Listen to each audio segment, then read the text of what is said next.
wabarakatuh. Waalaikumsalam warahmatullahi wabarakatuh. Perkenalkan, saya Robi Zulfaqar Nur, saya CGT Angkatan 5 dari Kabupaten Sumedang, Bu. Kebetulan saya mendapatkan tugas untuk mewawancari 2 orang kepala sekolah untuk menanyakan terkait keputusan dari seorang pemimpin. Karena dari hasil yang saya amati dan pelajari, saya mencatat terdapat 2 situasi yang sering kepala sekolah hadapi dalam mengambil keputusan, yaitu bujukan moral dan dilema etika. Bujukan moral merupakan situasi pengambilan keputusan saat seseorang dihadapkan pada kasus benar melawan salah. Nah, sedangkan dilema etika adalah sebuah situasi saat seseorang dihadapkan pada keadaan yang keduanya benar namun bertentangan dalam pengambilan keputusan. Nah, dari sini saya ingin bertanya kepada Ibu, selama ini bagaimana Ibu dapat mengidentifikasi kasus-kasus yang merupakan dilema etika atau bujukan moral? Jadi Ibu bagaimana mengidentifikasi, oh ini bujukan moral atau dilema etika? Ya. Tadi Pak Robi bilang di situ ada situasi yang terjadi ketika seseorang harus memilih antara 2 pilihan, di mana kedua pilihan secara moral benar tetapi bertentangan. Ya, benar tetapi bertentangan gitu. Sedangkan bujukan moral benar atau PS salah, yaitu situasi yang terjadi ketika seseorang harus membuat keputusan antara benar dan salah. Nah, di sini saya akan mengambil keputusan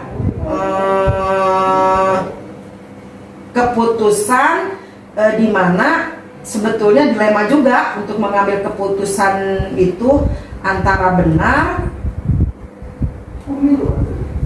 dan benar. Situasi yang terjadi ketika seseorang harus memilih antara 2. Contoh misalkan guru ini harusnya mengajar itu tiap hari misalkan. Nah, tetapi di situ si guru itu juga punya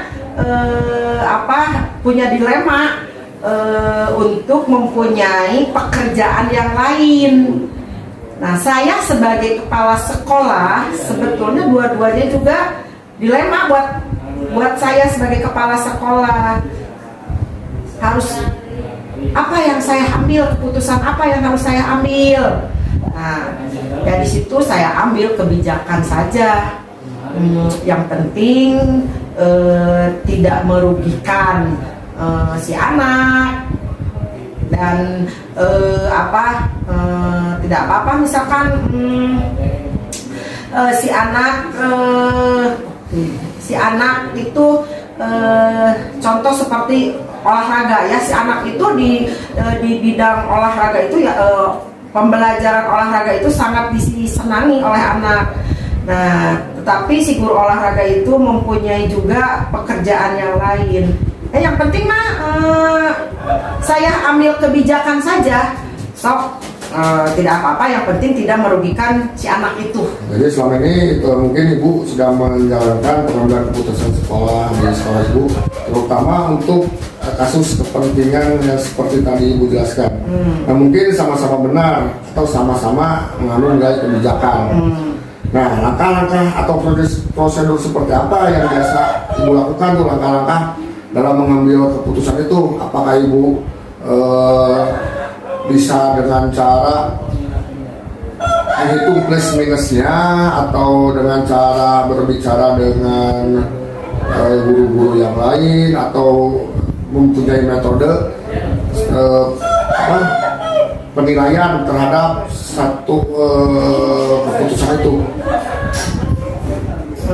Jadi dari pengalaman kita bekerja pada institusi pendidikan, kita sering dihadapi pada bujukan moral dan dilema etika. Pada kondisi bujukan moral, kita pasti dapat berpegang pada aturan dan norma yang berlaku. karena dalam rujukan moral pilihan yang ada adalah salah satu benar, akan tetapi perbedaan hal jika kita dihadapi pada situasi dilema kita adalah hal berat yang harus dihadapi. Contoh misalkan seperti tadi, sebetulnya berat juga ke rekan-rekan guru yang lain, saya sebagai kepala sekolah yang memegang kebijakan bisa memberikan pengertian kepada guru olahraga itu, tapi di lain sisi guru yang lainnya ada juga yang misalkan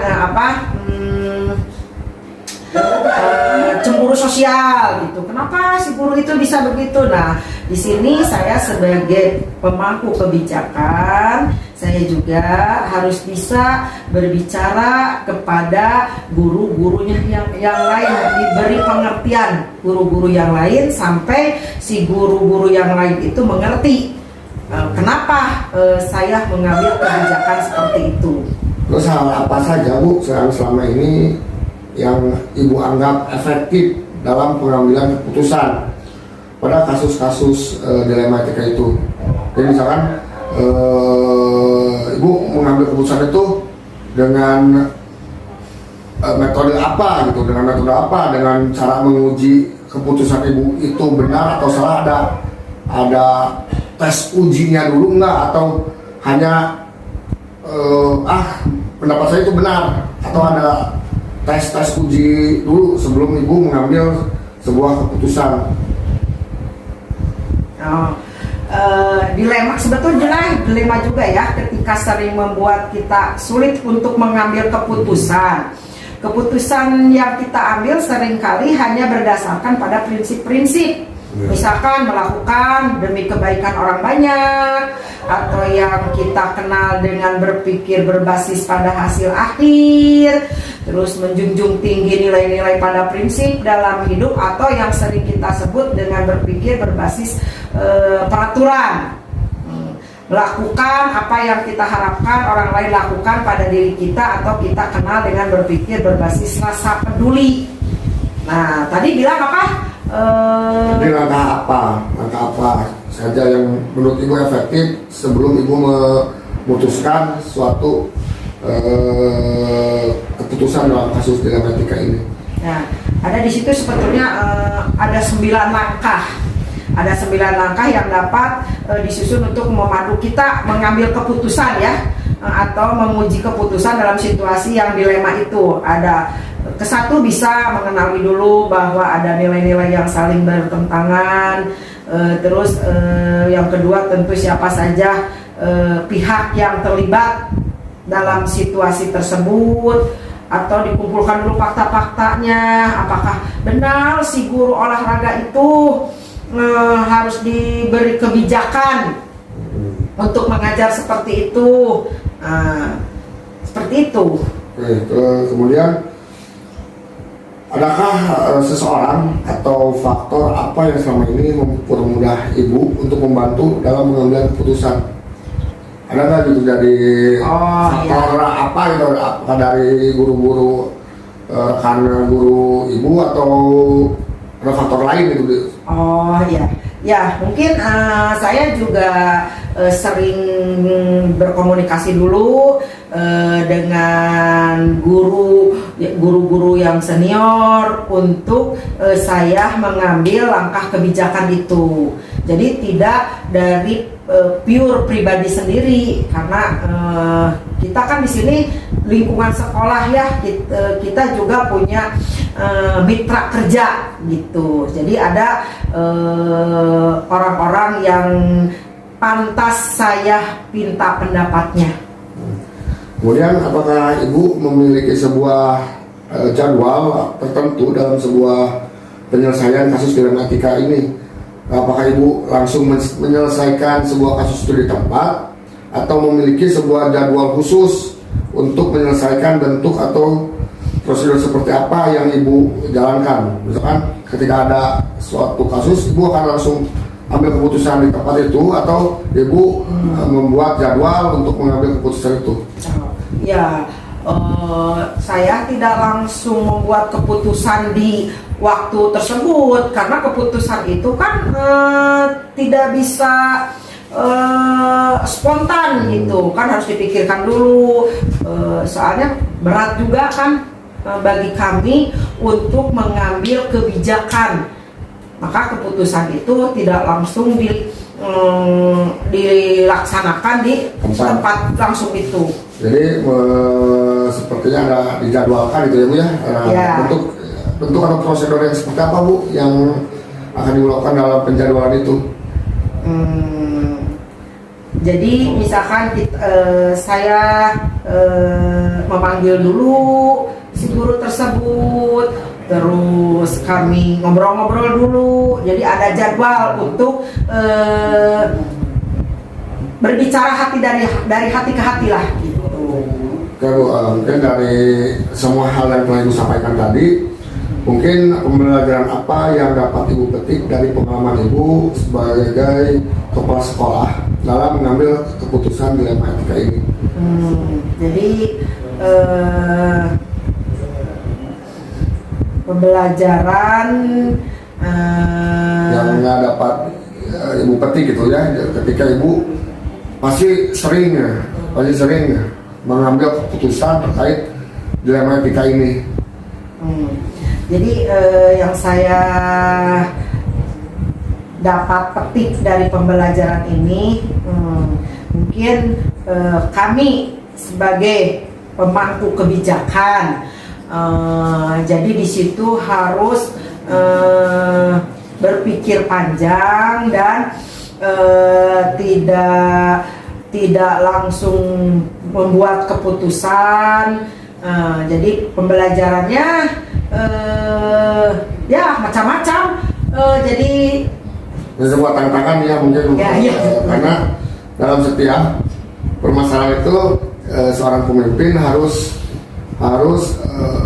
berpikir yang jernih dalam mengambil keputusan.